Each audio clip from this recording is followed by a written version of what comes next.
Welcome to the astrology forecast for November of 2024. And my colleague and friend Justin Crockett Elsie is here to assist me today. Hi Justin, how you doing? Great, Liz. How are you doing today? Good. November is one more day and we're at November, boy. Exactly. Getting ready for a new month and an interesting one at that. That's for So I'm sure. excited to talk about it. So to get a hold of Justin Crockett Elsie, his website is justincrickettelsie.com and my website is alightpath.com. And we always enjoy hearing from everybody. And we're in the season or the time of Scorpio. Scorpio is a fixed water sign. Its ruling planet is Mars and Pluto, Pluto being the modern ruler. And the key word is I transform. Scorpio is about renewal, transformation, empowerment, resourceful, and mysteries. And the caution is obsessive, abuse of power, controlling, destructive, and possessive. Would you like to add anything to that? No, I think those got it covered. Definitely. So, looking at the November 1st chart at 12 a.m., we have the moon in Scorpio, almost at the new moon, but not quite. And then the moon phase at that time is balsamic and it's applying to a new moon. And the ascendant is at 8, 18 degrees Leo. I think so. No, it's 19 degrees Leo. I did a faux pas there. Mhm. And the midheaven is Aries. So did you want to say anything about this chart or just go on to the next one? Well, I think it's indicative of the season that we're in, that we're starting out in November, the month of November with a new moon in Scorpio. So this is a huge transformative month for us as a collective, especially since it's a month of the election as well. Yes, the presidential election in the United States, that's a big one. So the out of bounds planets this month are the moon from November 3rd to the 8th and 17th through the 20th. Mercury will be out of bounds November 7th to the 30th. Venus went out of bounds last month on October 27th and will remain out of bounds till December 3rd. And Ceres been out of bounds since springtime and will remain out of bounds until January 15th of 2025. And an out of bounds planet is when the declination exceeds 23 degrees, 27 minutes north or south, and they act on their own and can be act a little different or have erratic behavior. Would you like to say anything about the out of bounds planets? Yeah, I was going to say, so this again is a great, just like I think a great snapshot as we're going into the election, that the moon on election day is out of bounds. So it definitely, people are going to be way, during that period, especially the 3rd through the 8th, as you've got here, definitely a lot of emotions that are just wild in the collective. So it's good time to really pay attention to our emotions. Thanks. And then planets that will be going into new signs on the 2nd, Mercury goes into Sagittarius. On the 3rd, Mars goes into Leo. On the 11th, Venus goes into Capricorn. On the 19th, Pluto finally goes into Aquarius to stay there for the next about 20 years. And on the 21st, the sun goes into Sagittarius. And then we have a couple planets stationing retrograde or direct on November 15th. Saturn stations direct. And on November 25th, Mercury will station retrograde. And here's an aspect key for those of you that this might be useful. And you can find it on my website too. So the Scorpio new moon, we start out the month on November 1st at 5:47 a.m. And we have the moon and sun conjunct in this chart for Seattle in the first house at 9 degrees and 35 minutes of Scorpio. And this chart is the same chart that we just looked at, but the aspects for the whole week. So do you want to dig into any of the aspects, or do you want me to say what's going on during the Well, week? why don't you start out there and I'll pick up off of you there. Okay, on November 1st is the new moon in Scorpio. So we start a new cycle on the first day. That's kind of cool. And then on the second, Jupiter is sextile Chiron, Mercury trines Mars, and sextiles Pluto, and Mercury moves into Sagittarius. Then on the third, Mars is opposite Pluto exact, and Venus is opposite Jupiter, and Venus is trine Chiron, and Mars moves into Leo. Then on the fourth, Sun is trine Saturn, and on the seventh, Venus is quincunx or in conjunct Uranus. So the first week of November is quite busy. Yes.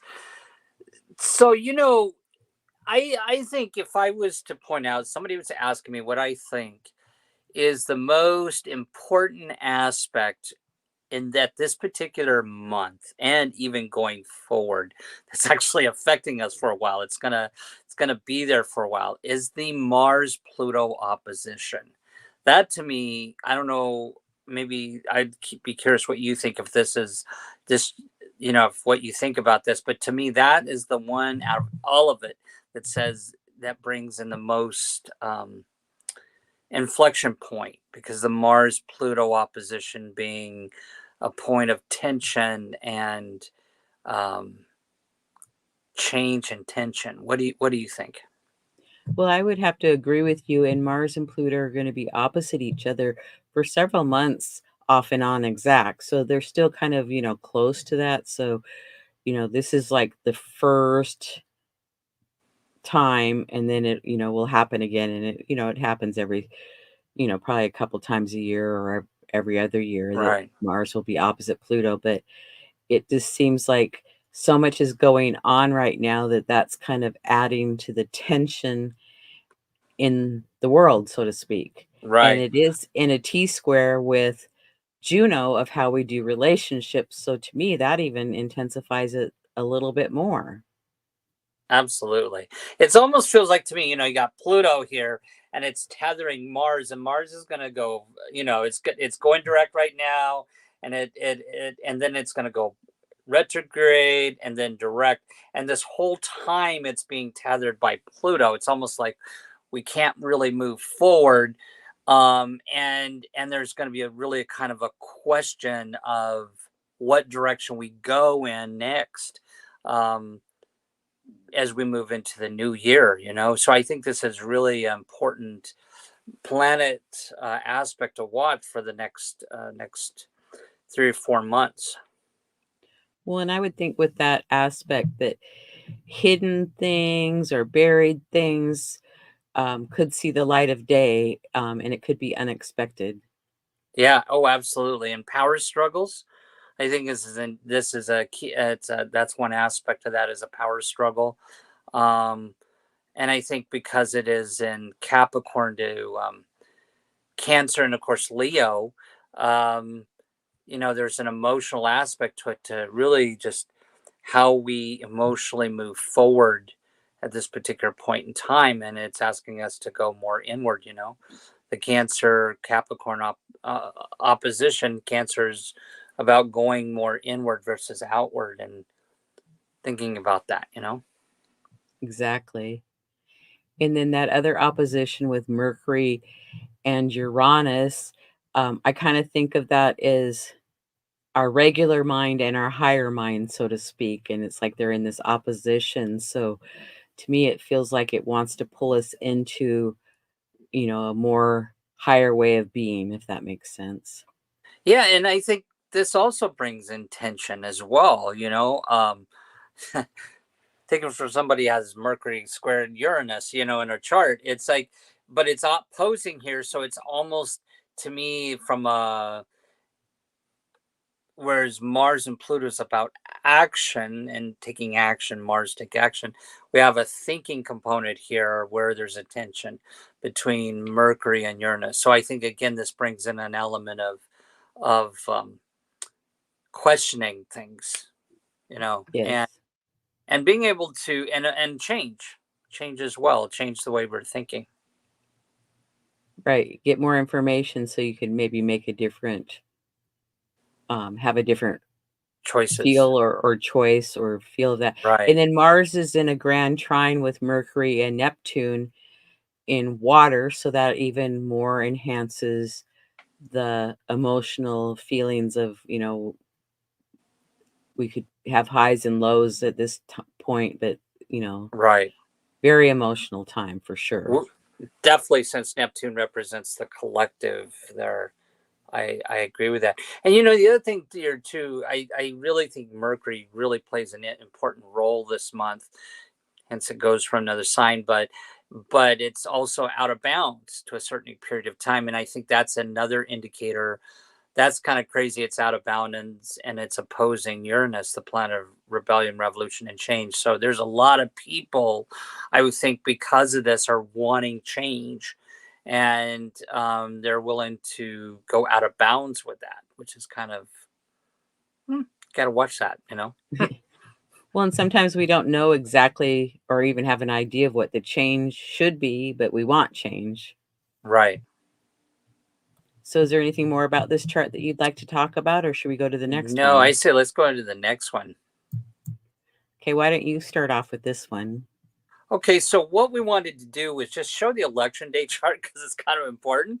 And of course, on election day, we see uh, that the Moon, Mercury, Mars aspects, which is about our emotions, thinking, and actions, and that's what we kind of wanted to focus on, these three particular planets, because the Moon represents how we're going to be emotionally feeling that day, Mercury how we are thinking that day, and Mars of how we may be taking action. And of course, on that day, the Moon is conjunct Venus. So this means that our emotions and our desires are, you know, all with every person has got their emotions and their desires like they're both in the same car. So it's almost like everybody's heart is with their mind and their desires at this particular point in time. And I was talking to you a little bit before we got on here, and if you really think about it, this is one of the few times in society where everybody sets down what they're doing and all takes the same action or the same focus. So it can represent a much more powerful energy in the collective when everybody's focusing on one thing, right? They say that we could solve world problems if everybody just worked together or focused all their energy on one thing, or human energy is very powerful, and the fact that we're all doing the same thing at one particular point in time, I think that's indicative of the Moon and Venus together. Our emotions is really in alignment with our desires right now, but it squares Neptune. So it's like not everybody's going to have the same emotions and desires in the collective. And there's an imbalance because it's in conjunct with Mars and Uranus. So I think this represents um, just there's different emotions, and not everybody's on the same rail car here. Mercury, there's a fire grand trine. uh, be curious what you think about that one. And then Mars is opposite Pluto. We've talked a little bit about that. And it squares Hygiea and Juno. So definitely everybody's trying to do this, get one thing done, which is at the same time, but not everybody's in the same rail car. And one thing to note, I looked at the Vedic chart for this day, and the moon is in a lunar mansion or nakshatra Mula, which in the second pada, which kind of there's this thing around. Oh, come back to the screen, which speaks to, it's actually Mula, which means the root, is a lunar mansion or nakshatra. It's ruled by Naruti, and which is destruction. And so there's definitely represents change. And Mercury is in a nakshatra called Anuradha, and that's representative of just really wanting achievement. And so there's, as we see in the Vedic, there's a really strong thing for achievement here and change and destruction with our current situation. So it's a very powerful day in the collective. Well, thank you for sharing that. Yeah, because we've had a lot of change going on and destruction because we had some hurricanes that affected North Carolina and Florida. So, I mean, there's certainly been changes. And whichever candidate wins the presidential election, it's like we're going to have change, big change. So, Right. What stands out to you with the aspects in this chart? well, I kind of like that fire grand trine because that means that there's going to be action and movement. Um, so I would say, that we may see more people voting than have ever voted, so that would be a good thing, I think. Mhm. Because when I lived in Puerto Rico, it was almost a sin not to vote because everything's closed. And so you don't really have much to do but go vote. So, and they always had such a high turnout, where in the United States, sometimes it's kind of really that's all that turned out. But I think this year we'll have a pretty good turnout. So that would Mm, be good. right. And then we have those quincunxes are in conjunct with the moon to Venus or to Mars and Uranus. So, I'm pretty sure that's a finger of God, maybe not, but there's um, that focused action on the moon in Sagittarius. So, trying to move it to a higher level in some way, being the best we can be and doing the best for everybody. Right. So, is there anything else that you wanted to talk about in this? No, no. Well, I would just say also, in conjunct being an imbalance there. So I think, and knowing that that moon has a destruction aspect to it, this is going to be the time when people are more apt to take action and be in balanced action and balanced motion. So it's definitely a time to really look at our own actions and our own emotions to try to bring some level of stability to that. Well, and I would recommend, do good self-care and breathe, um, because this too shall pass, and it's going to be interesting. And I would recommend not sitting in front of the TV all day to listen to all the stuff that they're going to say. Maybe take little portions of it throughout the day because it could be pretty overwhelming, I would think. Anxiety, right? Yeah. Well, and with that Mars opposite Pluto, it's anxiety's a little high, and then a fire grand trine, it could be a little high. So, Yeah. hydrate yourself and maybe try to be active that day or get some things done. Yep. Okay, so moving on to November 8th through the 16th. On the 9th, Venus is square Neptune. On the 11th, the Sun is quincunx or in conjunct Jupiter. Venus moves into Capricorn, and Sun is quincunx or in conjunct Chiron. On the 12th, Mercury squares Saturn. On the 14th, Venus is quincunx or in conjunct Mars. On the 15th, Saturn stations direct, and that's the day of the Taurus full moon.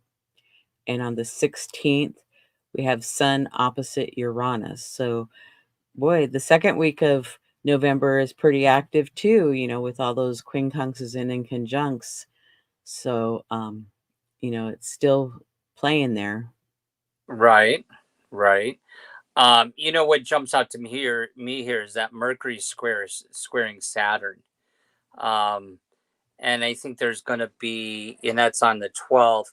I think this is, again, Mercury being our communications, our thinking, and it's squaring Saturn, which brings some limitations, but also discipline there. So I think there's definitely that to me, as you're always saying, you love how squares bring an element of action.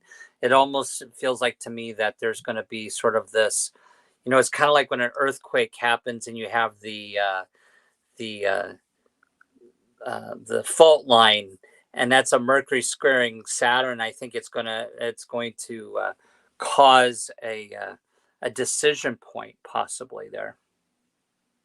Oh, I like that. And then we have that finger of God pointing to the sun, from Jupiter and Chiron with those quincunxes and conjuncts. So, um, it's like moving forward in a new way, I would say. Yeah. And maybe, And working through things and yeah. getting some information. Yeah, and I think transforming, Scorpio's transforming, Jupiter's and Gemini about communications, and Chiron's and Aries, about valuing others there. So I think it's definitely we're being learned to this. One of the lessons here is to transform how our communications and how we value others. You know.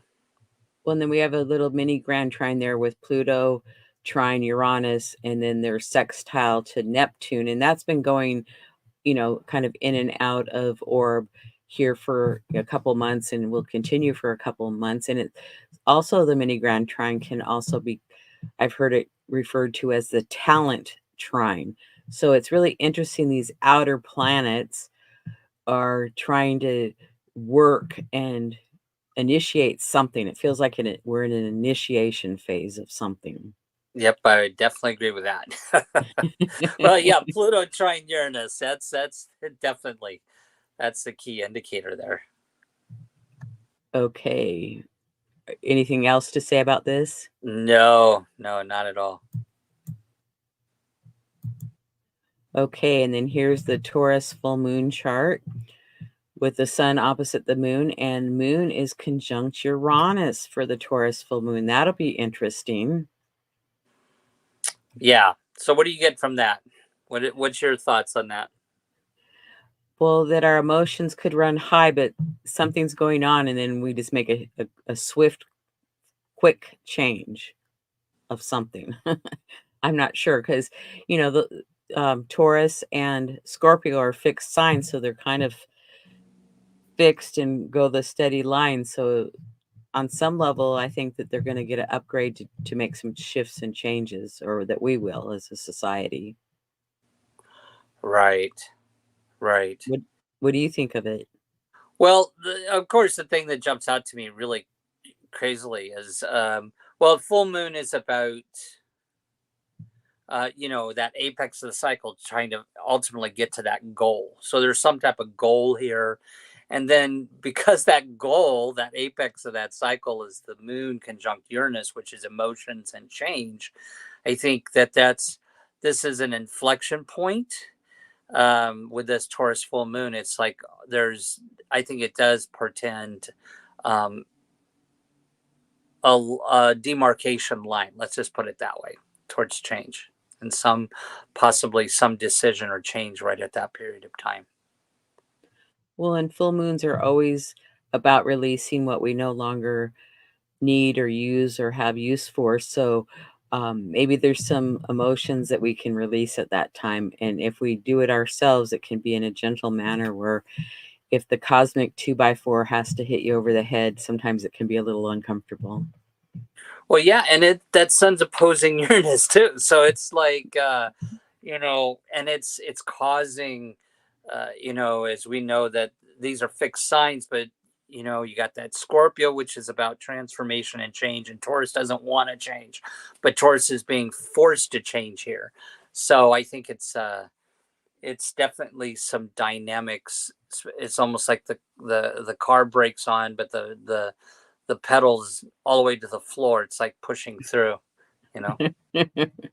I like that analogy. That's a good one. Okay, then we move to the week of November 17th through the 25th. On the 18th, Mercury is opposite Jupiter and Sun is trine Neptune.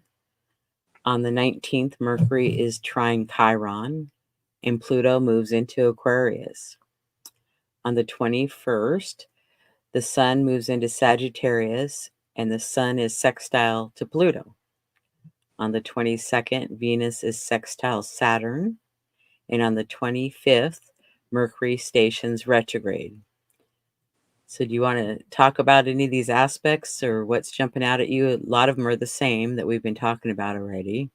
Yeah, what really jumped out to me was something that we've talked about a lot on a lot of astrologers about talked about the show, but there's the I think it's important to point out again, a lot of people have pointed out, but Pluto ingressing into Aquarius, because I was thinking that in February, that sun, of course, this happens once a year, but I think it's important that it kind of is leading into February when the sun will actually hit that Pluto. I think that'll kind of cement that ingress into Aquarius, and that kind of jumps out to me there. Oh, okay, I like that. And the T square with Chiron opposite Vesta, and then they're both square to Venus. So, and Venus is in Capricorn, Chiron's in Aries still, and Vesta's in Libra. So it's a cardinal T square. Um, and so, our wounds and, could be around our values or our homes or what we consider to be home, whether it's our country or our physical house or apartment that we live in. There's, a little bit of tension there that, needs some adjustments to them. Yeah, and I agree with that, and I think it all goes back to communications here, because the Jupiter's in the sign of communications, Mercury's a planet of communications, and I think it's important that Mercury does go retrograde right there at the end of the month. That's we're going to be in a retrograde period um, for that last part of November, first part of December. And then here again, we have a fire grand trine with the North Node, Mars, and the Sun. So that feels like it's really going to want to move things forward and maybe have some new ideas to work with. Yep. Anything else you'd like to talk about this chart? Well, I think that's kind of also kind of a that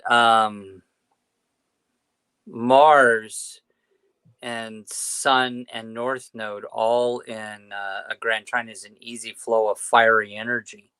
So that could be going towards a lot of different ways there. So we could see, again, some action in the collective that's a little bit fiery. Okay, thank you. And then November 26th through the 30th, we have on the 26th, Venus is quincunx or in conjunct Jupiter. The 27th, Sun is trine Mars and Venus square Chiron. And on the 30th, we have the Sagittarius new moon. So, 2 new moons this month. So this would probably be a blue new moon, I think they Right. call it. Even though Right. they're in different signs, but we have 2 in a month, so I don't know if it would be a blue one or not because 'cause they're not in the same sign. Yeah.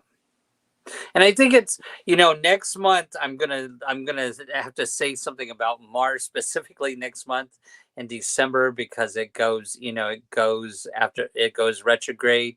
So I think this is interesting that it's playing a role with the sun here, a really easy flow of energy and a lot of like I would say a lot of not a lot of regulation on that fire energy going forward right now. It's really hot and heavy going, but in December it will go retrograde, and so it's going to be like almost sudden the brake is put on that Mars energy. Right, right. And then we have another T square with the nodes opposite each other and their square Pallas Athena. So, the 2 T squares, there's, this wanting to make corrections and adjustments is really strong for November for sure. Yeah, and I think it's interesting that with that sun and moon squaring the nodes, I think again this is again there's and Jupiter is opposing that. It's like, and it's the sign of communications and that kind of need for freedom, and so there's this is a pretty dynamic chart with these squares and oppositions, I think. Right, because that T square with Jupiter opposite the sun is uh, T squared to Saturn, and then Yeah. the nodes are to Pallas. So yeah, Right. those are pretty. That's pretty influential. And then we have another mini grand trine here that is Uranus trine to Venus, and then they're both sextile to Neptune. So we still have two outer planets with a personal planet. So it changes a little bit, because Venus would be, what do we desire in our values of how does that all work? Right. So it Yeah. seems I'll like be November is pretty dynamic.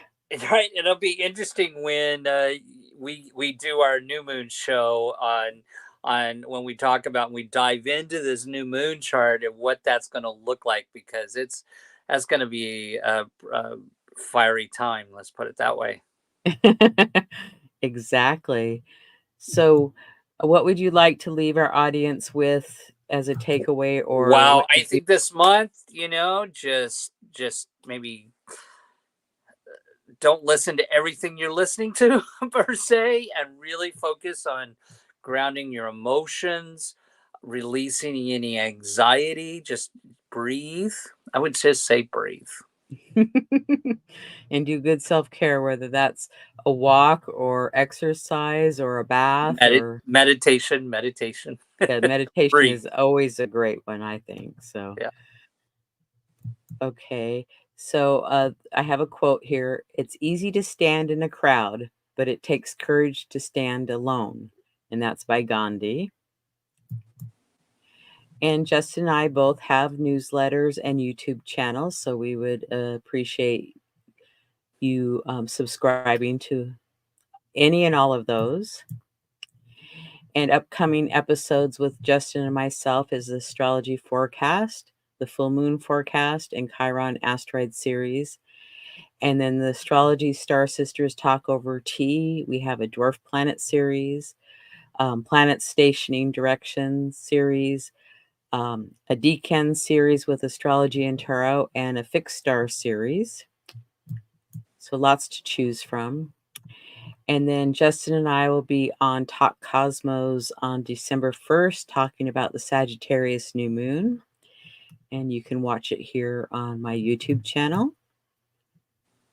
And go ahead and talk about this, Justin. Yeah, I'm doing a talk for the Organization of Professional Astrologers on the Sabian symbols, which is you and I work a lot with those, and we actually, especially when we look at the moons on our moon shows, and so I'll be talking about how to use those for interpretation of your own chart.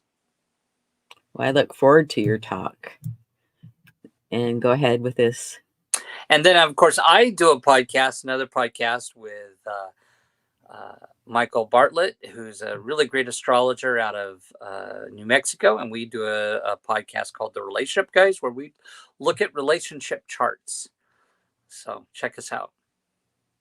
And then Justin always posts to his Instagram account, so he has interesting things on there too. And again, to get a hold of Justin, it's justincrocketlz.com. And my website is alightpath.com. And I want to thank everybody for joining us today, and those of you that will be watching in the future. And we look forward to seeing you again. And have a great November. And we'll see you next week or my next show or next episode. Thank Yep. you.